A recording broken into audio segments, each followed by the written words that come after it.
Boa noite a todos. Dando continuidade ao estudo do livro de Jesus no Lar, iniciado na hora anterior, livro por psicografia de Francisco Cândido Xavier, ditado pelo espírito Neio Lúcio, que nos apresenta lições ensinadas por Jesus em reuniões na casa de Simão Pedro. Vamos apresentar o capítulo 2, a Escola das Almas.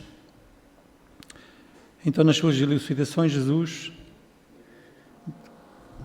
em casa de Simão Pedro, congregados em torno do Cristo, os domésticos de Simão ouviram a voz suave e persuasiva do Mestre, comentando os sagrados textos.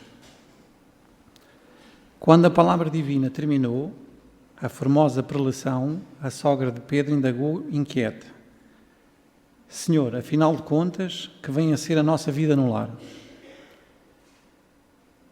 Contemplou a ele significativamente, demonstrando a expectativa de mais amplos esclarecimentos, e a matrona acrescentou: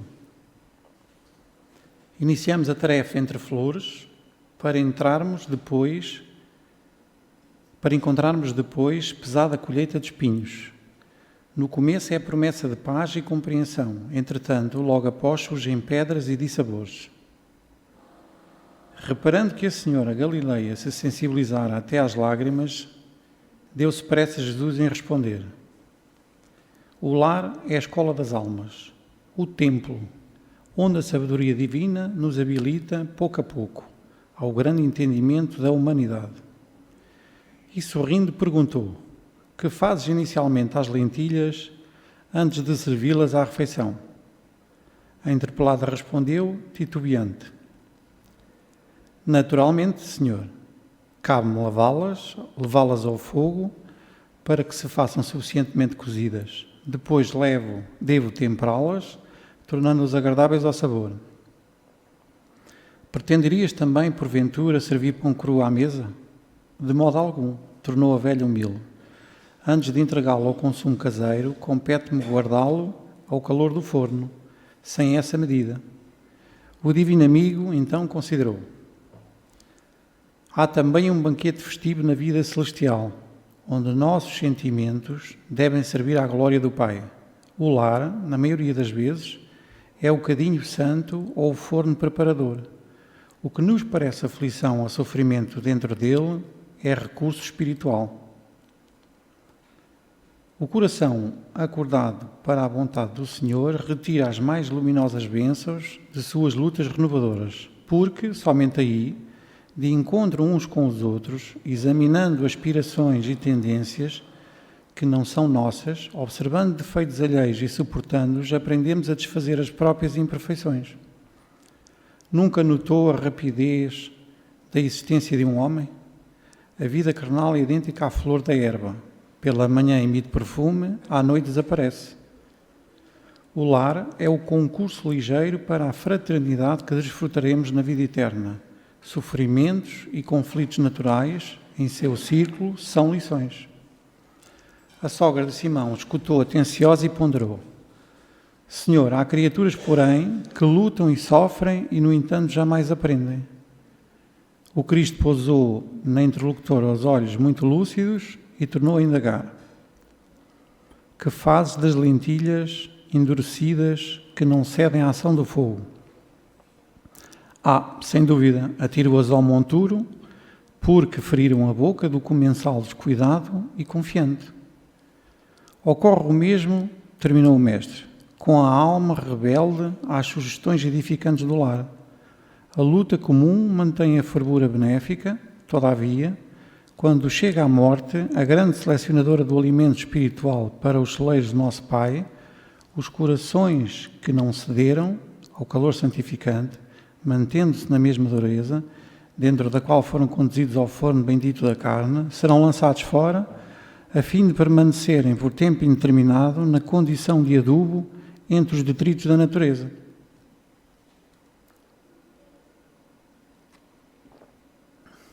Ora, esta leitura, a exemplo do culto no Evangelho, trazido ali pela Sandra, onde se reuniam as pessoas nas casas para discutir os textos sagrados, e aqui Jesus, com sabedoria, o fez também, trazendo-nos nesta lição amplos ensinos na importância do convívio no lar para cada um de nós.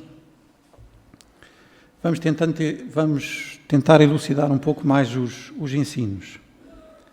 O que é a casa? A casa é a habitação, o cimento, a madeira, os tijolos, os móveis, etc. O que é a família?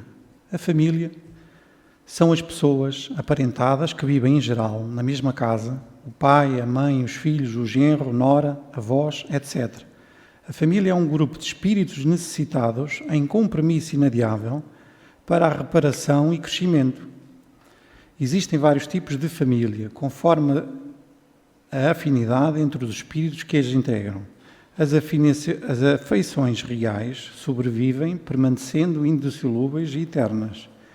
Independentemente do tipo de família que temos, vamos observar a importância desta instituição, como convivermos melhor dentro dela. O que é o lar? O lar é o sentimento de união que envolve a família em prol da harmonia doméstica.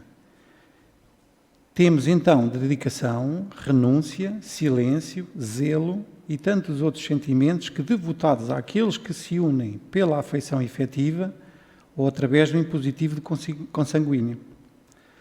Sobre esta ótica, podemos então ter uma casa, uma família, mas não temos um lar, se ali não há entendimento. Ao demonstrar que o homem é, na realidade, um espírito em aprendizado na Terra, a doutrina espírita ampliou o conceito de família. Situando-a em bases espirituais, o Espiritismo nos apresenta a família como um instrumento de progresso e oferece ao homem um programa de desenvolvimento que pretende enfocá-lo em suas dimensões biológicas, psicológicas, sociais e espirituais. E dentro desse programa são definidos como objetivos gerais a integração do ser consigo mesmo, a integração com o próximo, a integração com Deus. O desenvolvimento destas faculdades pelo contato social tem início no ambiente doméstico, onde o espírito dá continuidade ao seu aprendizado intelecto-moral. O espírito reencarnado no seio familiar não é considerado inexperiente.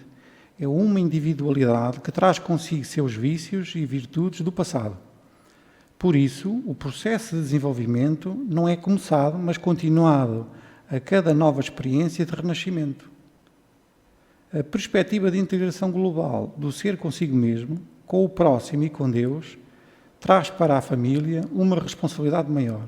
Traz o conceito de família universal, que supõe convívio fraterno entre todos os espíritos, encarnados e desencarnados, numa cooperação mútua, objetivando o progresso conjunto dos seres e das coisas.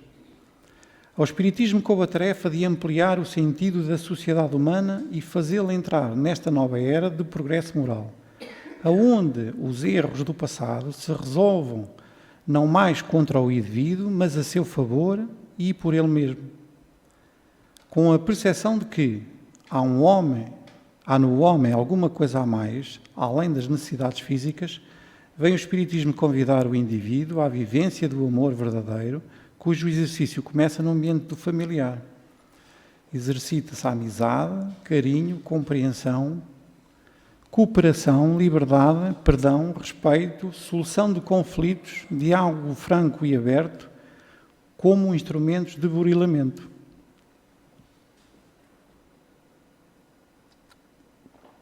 Surge-nos então a pergunta: mas de que maneira podemos colocar tais ideias em nossa prática diária se na família convivemos com seres tão diferentes e antagónicos? Dando o primeiro passo para que a família seja mais feliz. Comece com pequenos gestos, sorria, cumprimente os familiares, ore por eles, faça pequenas gentilezas no lar, elogie com sinceridade, ofereça ajuda. O ideal seria tratarmos os nossos familiares como tratamos as visitas. Jamais construiremos uma comunidade segura e tranquila sem que o lar se aperfeiçoe. A paz no mundo começa exatamente sobre as telhas a que nos acolhemos. Se não aprendermos a viver em paz entre quatro paredes, como aguardar a harmonia das nações? O melhor remédio para curar o egoísmo é viver em família, porque, no lar, nós vamos compartilhar a vida com pessoas diferentes de nós. Podemos dar como exemplo um filho que gosta de estudar, outro que não suporta um livro, a esposa prefere férias no litoral, o marido gosta do campo e todos estão reunidos para um lar, doce lar. A família sadia é a que lida com várias verdades possíveis e não com um comportamento em bloco. É necessário haver interesse sobre como cada um se sente nesse convívio e quais as suas necessidades. Respeitar a individualidade, características de cada um, cada ser faz parte de uma convivência saudável e harmoniosa. O lar é o lugar sagrado que Deus concedeu às criaturas para que elas pudessem construir os elos do amor que representam o verdadeiro sentido e significado do Evangelho de Jesus. A nossa conduta fora de casa modifica-se quando temos algum problema dentro da família. Quando começamos o dia com desavenças no lar, ainda que de pequena monta, nosso dia parece que não engrena. Parece que está amarrado, dificultando os propósitos do nosso dia. E aquela desarmonia familiar tende a se reproduzir fora do lar, seja no trânsito, seja no trabalho ou na escola. Se tivermos harmonia em casa, tudo conspira a nosso favor.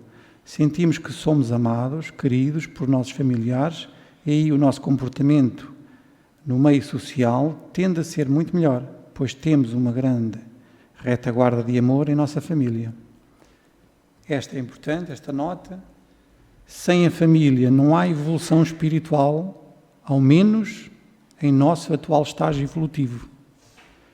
Na família é que nós encontramos as nossas melhores companhias. Estamos reencarnados entre aqueles espíritos mais indicados ao nosso progresso espiritual. Eles nos trazem as lições ainda não aprendidas. Diante daquele familiar que representa um problema, indague-se qual a lição que a vida lhe está trazendo. Paciência, aceitação, perdão, doação. E procure aprender com esta.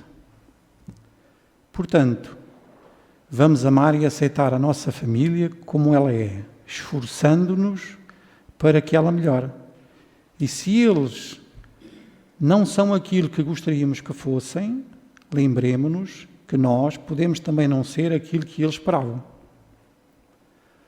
Além de esclarecer os aspectos morais do cristianismo sob nova ótica, o Espiritismo nos mostra a necessidade do diálogo franco, a prudência de não apontar a poeira no olho do próximo quando no nosso encontra-se um cisco enorme, a urgência de utilizarmos o perdão como veículo para a manutenção do nosso próprio equilíbrio. Há pessoas espíritas que se opõem à evangelização infantil, alegando que é melhor dar liberdade de escolha em matéria de religião. Quem assim pensa, com pouco entende da doutrina, pois está analisando apenas a parte religiosa do seu tríplice aspecto. O Espiritismo não é um amontoado de dogmas nos quais acreditamos cegamente a serem impostos às crianças. O Espiritismo é uma filosofia de vida, é uma forma de ver a vida, é uma resposta científica, filosófica e moral às dúvidas existenciais do ser. E justamente por essa ótica que é possível fazer os filhos participarem nos problemas da família. É através do exemplo diário da convivência equilibrada da família, com as dificuldades que todos nós enfrentamos, que as crianças aprendem com maior eficácia o valor da fé, da paciência e da perseverança. Através do estudo do Espiritismo compreendemos os problemas existenciais, os valores reais da vida, os motivos dos nossos sofrimentos e como nos podemos libertar. Além disso, a doutrina espírita nos oferece a prece, o passe e a reflexão elevada, que, aliados à nossa transformação íntima, nos auxiliam na superação de dificuldades. No princípio dissemos que poderíamos ter uma casa, uma família, mas não termos um lar, se ali não houvesse entendimento. A harmonia no lar é a grande tarefa que nos apresenta pedindo esforço e dedicação de cada um em prol de um bem comum. É um trabalho de todas as horas. O instrumento ideal para aproximar os familiares é a oração em família. A prática do Evangelho no lar, trazido aqui pela Sandra, num dia marcado, é o cultivo do Evangelho no próprio coração das criaturas. Sintonizemos com esta fonte inesgotável para vencermos em grupo os obstáculos do caminho e para conseguirmos forças e orientação para a construção de um futuro melhor para nós e para a humanidade. O ser que não tem uma crença e vive apenas para aproveitar os prazeres do mundo é como um barco sem motor e sem velas, à mercê dos ventos e das correntes marítimas. À luz da doutrina espírita, o melhor é crescer em família, tendo Jesus por companheiro. Muito obrigado.